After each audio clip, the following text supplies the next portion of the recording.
নমস্কাৰ, ডিমা হাছাও টাইমছৰ বাবে ধন্যবাদ। আজি ৭৮ সংখ্যক স্বাধীনতা দিৱসৰ দিনাই উদ্যোগনগৰী উমৰাংচুত এক পথ দুৰ্ঘটনাত এগৰাকী ব্যক্তিৰ মৃত্যু হয়। মৃত ব্যক্তিগৰাকীৰ নাম নীলকমল মাইলা, তেওঁৰ ঘৰ গুৱাহাটীত। লৰি আৰু বাইকৰ মাজত হোৱা সংঘৰ্ষত থিতাতেই মৃত্যু হয় বাইকাৰ্ছগৰাকীৰ। প্ৰাপ্ত তথ্য অনুসৰি ডালমিয়া চিমেণ্টৰ ক্লিংকাৰ ভৰ্তি লৰিটো লংকা অভিমুখে গৈ থকা অৱস্থাত গুৱাহাটীৰ পৰা অহা পালচাৰ বাইকৰ মাজত চটলাংক্লাম এলেকাত মুখোমুখি সংঘৰ্ষ হয়, য'ত থিতাতেই গুৱাহাটীৰ বাইকাৰ্ছ নীলকমল মাইলাৰ কৰুণ মৃত্যু হয়।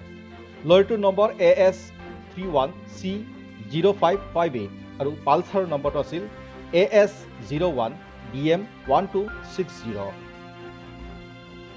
জানিব পৰা মতে নীলকমল মাইলাহিহঁতৰ এটা ৫-৬জনীয়া বাইকাৰ্ছৰ দল গুৱাহাটীৰ পৰা উমৰাংচুৰ সেউজীয়া পৰিৱেশ উপভোগ কৰাৰ কাৰণে আহি থকা অৱস্থাত উমৰাংচু পাওঁতে কেইবা কিলোমিটাৰ বাকী থাকোঁতেই এই দুৰ্ঘটনা সংঘটিত হয়।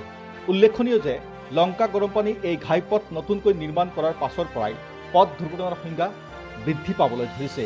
তেনে পৰিস্থিতিত এই পথেৰে অহা যোৱা কৰা যান বাহনবোৰ অতি সতৰ্কতাৰে অহা যোৱা কৰাটো এতিয়া বাঞ্ছনীয় হৈ পৰিছে।